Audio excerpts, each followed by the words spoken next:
Merci à tous de suivre toute l'activité municipale avec autant d'assiduité, parce que nous avons fait il y a quelques jours une réunion à la salle Pétrarque où nous avions pratiquement 300 personnes. Ce soir, il y a plus que 300 personnes, vous êtes presque 500. Merci beaucoup, parce que on a toujours l'impression de un peu prêcher dans le désert, même sur des sujets importants.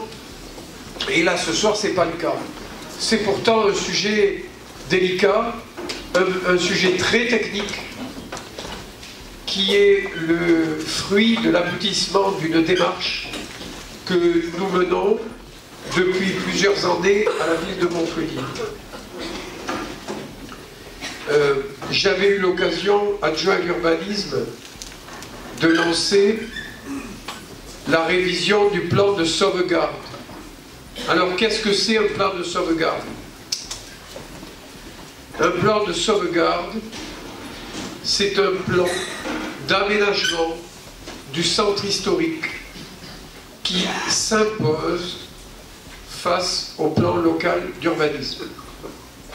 Le plan de sauvegarde, c'est une façon de planifier la ville appliquée au secteur historique qui vient se substituer au plan local d'urbanisme.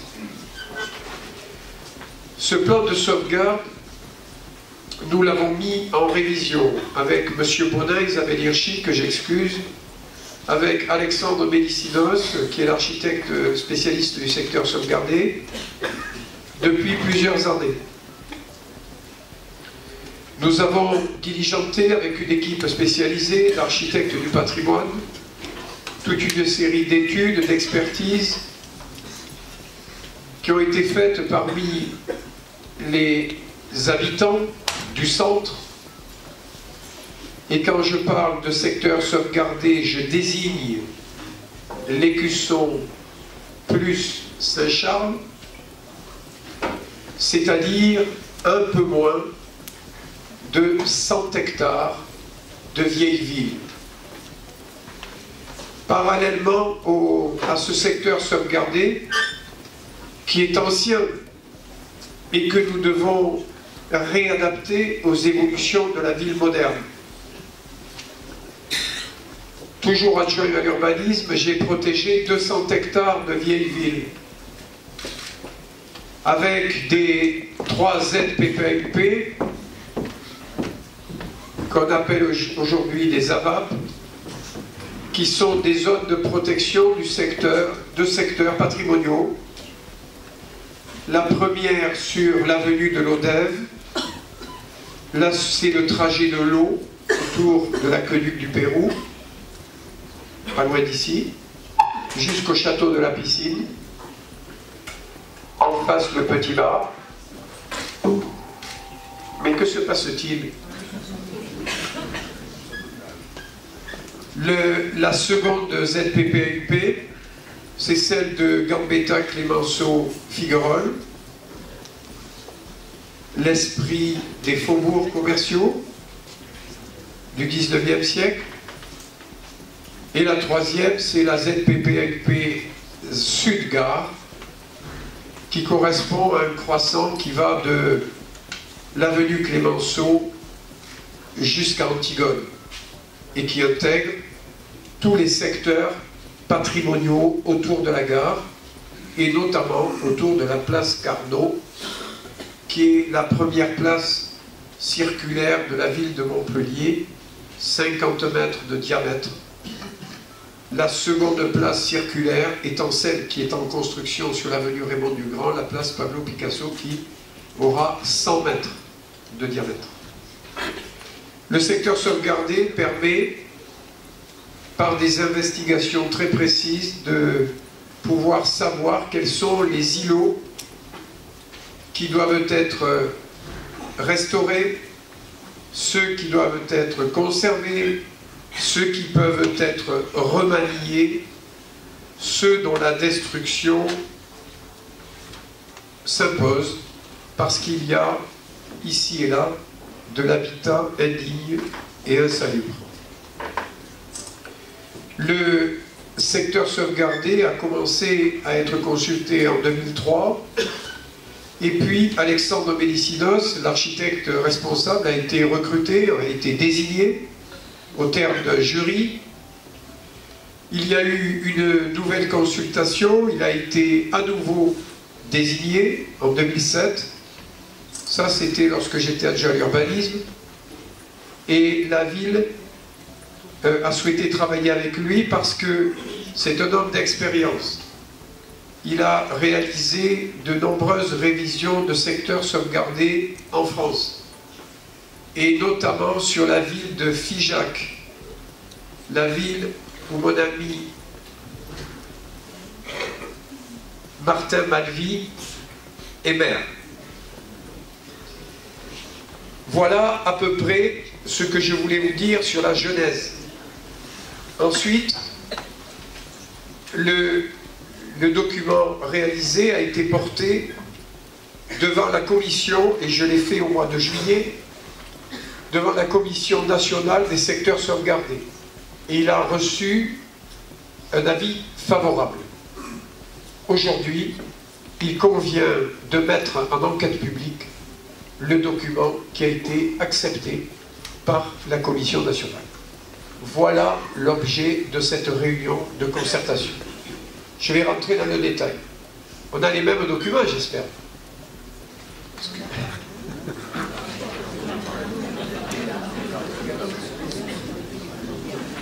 Voilà. Délimitation, extension et répartition. L'extension, c'est la partie Pérou-Saint-Charles que vous avez à gauche. Pour chaque immeuble, un classement a été proposé selon les catégories suivantes, avec une fiche particulière associée au règlement et également réalisée par immeuble, immeuble par immeuble. À ce stade de l'explication, je voudrais vous indiquer que à ce règlement d'urbanisme ont été également associés, et j'y ai tenu particulièrement, une série d'études qui ont été faites par des habitants, mais des habitants éclairés, c'est-à-dire des spécialistes qui habitent dans la zone et qui ont apporté leur savoir-faire sur un certain nombre d'expertises, notamment l'étude du professeur Dazy, qui est un ancien professeur de la faculté hydrologue de Montpellier 2, qui a fait une étude remarquable sur les réseaux aquifères du centre de Montpellier et les puits médiévaux qui s'y trouvent, dont certains sont encore en existence et d'autres ont été comblés. L'ensemble de ces travaux, qui sont de belles factures, de belles compositions, sera associé dans le cadre de la participation citoyenne à la révision du secteur sauvegardé. Il s'agit là des dispositions réglementaires. Vous savez que dans le secteur sauvegardé, comme dans les ZPPAUP, nous sommes dans des secteurs qui sont préservés et qui appartiennent au patrimoine national, puisqu'ils ont des préconisations, les préconisations qui sont indiquées le sont avec les bâtiments de France, avec la DRAC, avec l'État. Tout ce qui est patrimonial et qui correspond à des zonages particuliers et du patrimoine de la nation. Et a pour cela des règles particulières dans la réhabilitation. Dans les dispositions réglementaires, vous avez une série de monuments historiques classés inscrits, 97, c'est-à-dire 3,8% de l'habitat, des îlots, des immeubles. Ensuite, des immeubles à conserver, 2080, c'est-à-dire 81%, avec 344 édifices exceptionnels, 709 édifices remarquables et 1027 édifices d'intérêt. C'est une classification qui a été faite pour qualifier la qualité du bâti. Les immeubles pouvant être remplacés, c'est ceux dont je vous parlais tout à l'heure, ceux qu'on peut démolir parce qu'ils sont en très mauvais état.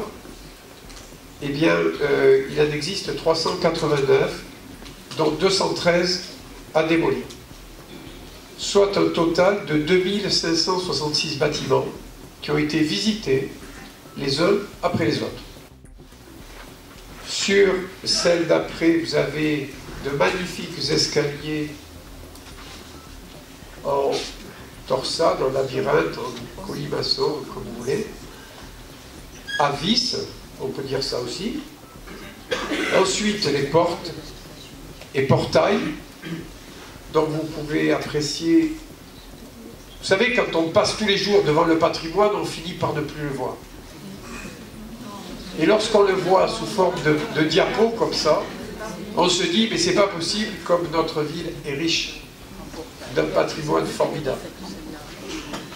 Voici les intérieurs des immeubles, avec les magnifiques plafonds à la française, comme celui-ci, celui du bas, qui se trouve non loin, Monsieur Bonin, de la place du marché aux fleurs, c'est celui-là?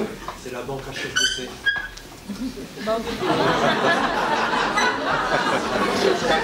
L'enfer est pavé de bonnes intentions.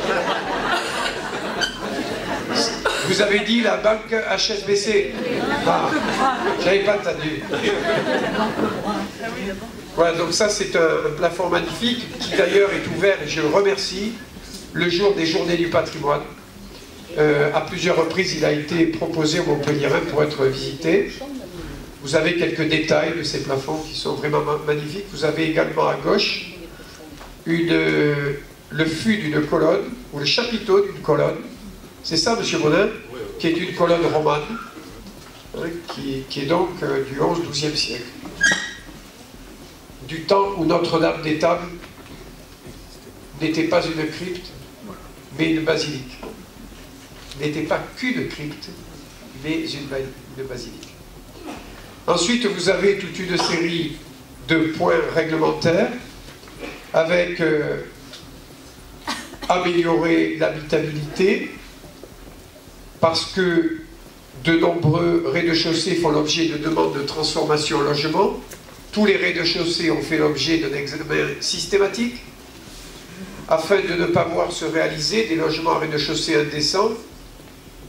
Ça, c'est la spécialité de nombreux propriétaires, pas la majorité, mais lorsqu'ils ont des locaux au rez-de-chaussée, voire des caves, des garages, les utilisent pour les divisent, les utilisent et les sous-louent, créant ainsi de l'habitat qui n'est pas digne et qui doit être, quand il n'est pas déclaré, et lorsqu'on présente un permis de construire dans ce type d'édifice, Madame Janin le refuse, parce qu'il y a des règles à la construction. On ne peut pas faire n'importe quoi. Eh bien, on s'aperçoit quand même qu'il y a un certain nombre de bâtiments qui ont été aménagés de l'intérieur et qui abritent des populations qui sont finalement, qui habitent finalement dans des lieux extrêmement insalubres.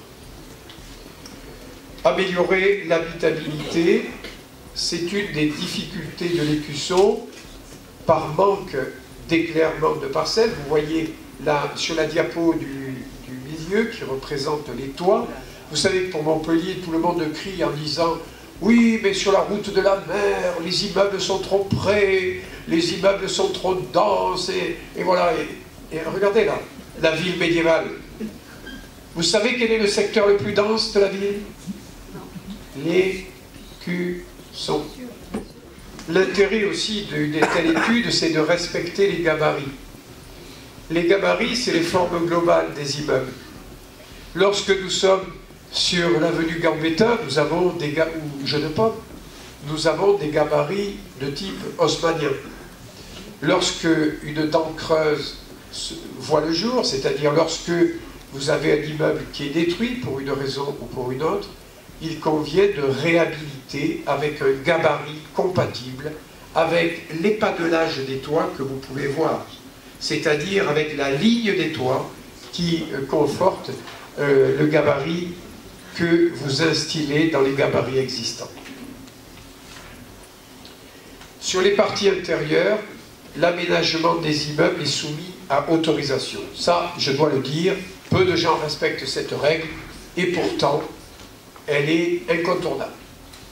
Dans le secteur sauvegardé, comme dans les ZPP-UP, dans toutes les zones patrimoniales, il est fondamental de faire des déclarations de travaux et des permis de construire, y compris pour l'intérieur.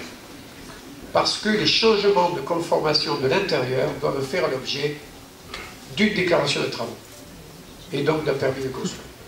D'autant qu'à l'intérieur, une très belle verrière comme celle-ci peut être dénaturée par une cloison qui vient diviser la pièce en deux ou autre méthode d'aménagement intérieur.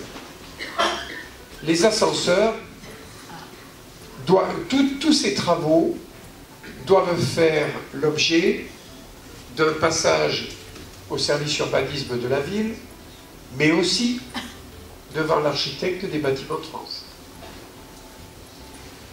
Pour ce qui est des ascenseurs, ils peuvent être positionnés dans le noyau central des escaliers lorsqu'il y a la place.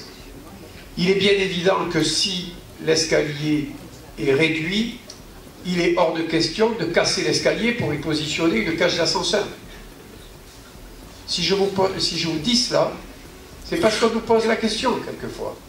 Et c'est vrai que ça pose des problèmes en termes d'accessibilité. Mais voilà, il y a des contraintes dans le secteur patrimonial qui sont difficilement contournables. Concernant les toits et les ventilations et après je vais laisser Madame Janin.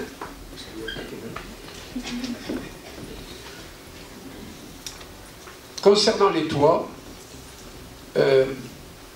certains propriétaires, à une époque, ont, entre guillemets, crevé les toits pour y fabriquer des sortes de terrasses. Des tropéziens. C'est interdit. C'est interdit. Lorsque j'avais 18 ans, que je travaillais chez Escasut, dans la rue des Étuves, tout en haut de l'immeuble, il y avait une petite terrasse, et de cette terrasse, on regardait tous les toits. De temps en temps, pour se reposer, on allait passer 4 minutes sur la terrasse. Et on voyait bien qu'ils prenaient le soleil sur les toits crevés, sur les tropéziennes. Aujourd'hui, on ne peut pas le faire. Le secteur est protégé. Alors effectivement, on nous pose aussi souvent la question de la pose de panneaux de captage solaire et photovoltaïque qui répondent à des besoins actuels. Et il est effectivement extrêmement difficile de les insérer en secteur sauvegardé. Alors c'est vrai que comme vous tous et comme ceux qui sont confrontés à cette question, on est face à un dilemme. Hein. Est-ce qu'on va dans le sens de ces avancées, notamment en termes de confort, d'énergie renouvelable, ou est-ce qu'on va sur la préservation du patrimoine à tout prix? Je crois qu'il faut avoir un regard différent selon les quartiers et les lieux où on se trouve, et dans l'écusson en secteur sauvegardé, dans des lieux aussi sensibles, effectivement il a été désigné que la pose de ce type d'équipement était interdite, et je crois que les photos qui ont été mises là dans ce diaporama montrent bien comment ces équipements sont de nature petit à petit et dans le temps, si on les autorisait de manière indéfinie, à abîmer totalement ce paysage que l'on connaît de l'écusson. Alors je crois qu'aujourd'hui on parle beaucoup de réparation de la ville, c'est important qu'aujourd'hui on ne fasse pas des choses qui soient à réparer dans 20 ans ou plus. Les menuiseries, alors menuiseries, sujet très sensible puisqu'effectivement elles sont souvent proposées pour être changées, pour améliorer le confort thermique. C'est vrai qu'aujourd'hui on a fait beaucoup d'avancées dans ce domaine-là, et les habitants du centre-ville comme ceux des autres quartiers ont, c'est tout à fait logique, le souhait de pouvoir bénéficier aussi de ce confort. Les menuiseries en PVC sont interdites dans dans le secteur sauvegardé, et également les volets roulants extérieurs. Vous savez, ces caissons qu'on vient poser en applique, comme on dit, sur la façade, à l'extérieur du bâtiment. Donc effectivement, il est impossible de pouvoir imaginer dans le secteur sauvegardé ce type d'équipement qui bouleverse totalement l'harmonie et l'esthétique de la façade. Alors concernant les espaces à conserver, donc c'est vrai que Monsieur le maire a recensé les différents types d'espaces qui étaient identifiés dans ce plan.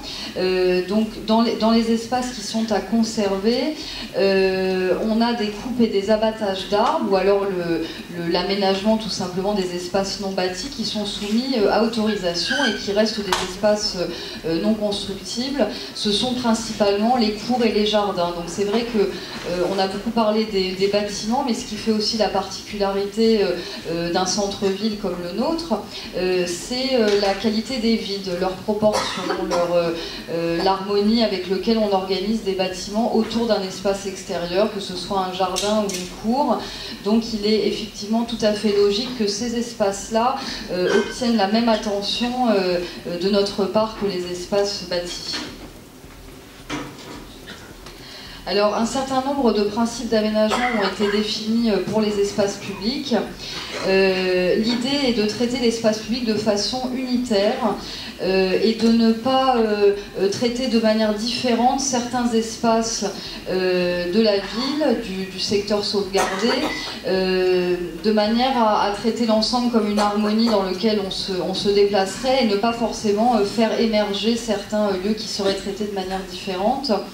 L'idée est aussi de constituer des plateformes uniques et de ne conserver les trottoirs qu'aux seules voies qui supportent encore de la circulation. Donc je m'explique, c'est-à-dire d'avoir un même niveau du pied du bâtiment jusqu'au pied du bâtiment d'en face, c'est-à-dire d'être à plat, et de ne pas avoir de distinction entre le trottoir qui serait à un certain niveau et puis la chaussée un peu plus basse et à nouveau le trottoir à 10 ou 15 cm au-dessus de la chaussée. Pourquoi ? Parce que les rues du centre sont extrêmement étroites. Aujourd'hui, il y a très peu de rues qui sont autorisées à la circulation.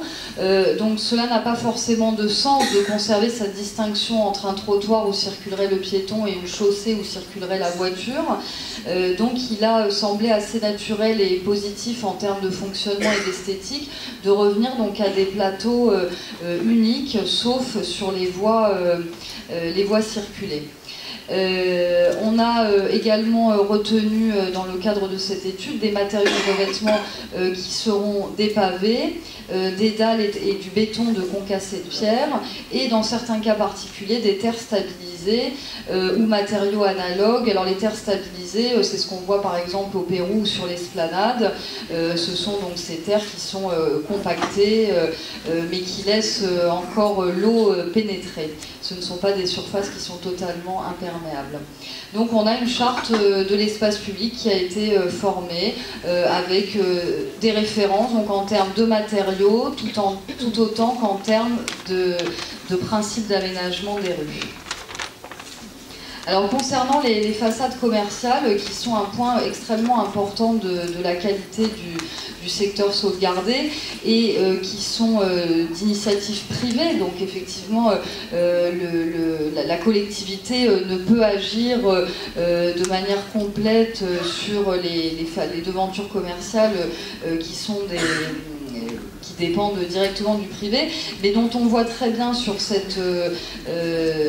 images l'impact qu'elles peuvent avoir lorsqu'elles sont maltraitées ou dans des grands formats publicitaires. On voit bien que c'est assez compliqué après d'avoir un espace de centre historique qui soit agréable. Donc il y a un certain nombre de critères qui ont été définis. Alors c'est vrai qu'on entend souvent qu'il y a une justice à deux vitesses sur les façades commerciales, que certains, on ne leur dit rien alors qu'ils ont des façades catastrophiques et que d'autres se retrouvent suivi pour la mise en œuvre de leur façade. Alors c'est extrêmement simple. Aujourd'hui, il y a un règlement qui décrit très précisément la manière dont les façades doivent être réalisées. La mission Grand Cœur est là pour accompagner le déroulement du projet de la personne qui souhaite refaire sa devanture commerciale, de manière à étudier le cas particulier qui sera toujours un cas particulier en termes techniques, en termes de mise en œuvre, en termes financiers, et qu'effectivement notre rôle aujourd'hui c'est d'accompagner ces commerçants pour pouvoir tirer vers le haut ces enseignes commerciales qui sont extrêmement importantes pour le paysage du centre-ville. Et nous avons d'ailleurs passé une délibération au conseil municipal cet automne, de manière à réorienter un petit peu les fonds FISAC qui étaient attribués aux commerçants pour refaire leur façade. Et les subventions qui étaient données n'étaient pas assez importantes, et donc il y a très peu de commerçants qui se sont signalés en 2012-2013 sur ces travaux. Aujourd'hui, on a réajusté justement pour avoir une participation de la collectivité et des fonds FISAC plus importante pour donner une dynamique à ce travail sur les commerces qui est, je le répète, extrêmement important. Les climatiseurs, effectivement, on voit bien l'impact que peuvent avoir ces équipements. Je dois dire qu'il y a déjà beaucoup de travail qui a été fait sur les climatiseurs, notamment sur les immeubles de logements collectifs ou dans le cadre des réhabilitations du périmètre Grand Cœur. Il y a beaucoup de travail qui a été fait, il faut le continuer, il y a encore du travail à faire et on doit absolument réussir à intégrer ces équipements dans un quartier aussi sensible. Les terrasses également, les terrasses fermées ou sur cours qui sont interdites. Il y a la possibilité d'installer des terrasses aménagées sur l'espace public, mais il y a un règlement très précis qui est mis à disposition et qui doit donc servir de référence à l'aménagement de ces terrasses qui peuvent être extrêmement qualitatives et apporter beaucoup en qualité de vie, en confort des usagers, des consommateurs, mais qui, encore une fois, quand ça part dans tous les sens, pénalise beaucoup l'image de notre centre. Là, on voit par exemple un travail qui a été fait en partenariat avec la mission sur la mise en valeur de la devanture commerciale de ce commerce qu'on connaît dans la Grand Rue. Après, on a la question des immeubles à édifier. Donc, les cas sont rares, mais il y en a quand même. Des constructions nouvelles peuvent émerger dans le centre historique. L'idée n'est pas de rejeter par principe toute architecture contemporaine, au contraire, mais de travailler des projets qui fassent preuve d'une culture aussi par rapport à l'environnement très spécifique dans lequel ils s'insèrent, et surtout d'éviter des architectures de reproduction de l'architecture classique avec les matériaux actuels. Aujourd'hui, on ne construit pas pareil, on construit différemment, et il faut pouvoir faire émerger des architectures de grande qualité sur les quelques parcelles sur lesquelles on a des constructions nouvelles à faire, sans pour autant être dans le pastiche. Et là encore, un partenariat avec les services de la ville permet d'avancer sur des projets. Là, on a l'exemple d'emplacements réservés qui sont posés sur des passages. Là, on a par exemple le lieu-dit des 3 passages que beaucoup doivent connaître. Donc là, un emplacement réservé de manière à préserver dans le temps et de manière durable la vocation de passage public. Donc là, on a les corrections d'erreurs du PSMV qui étaient en vigueur.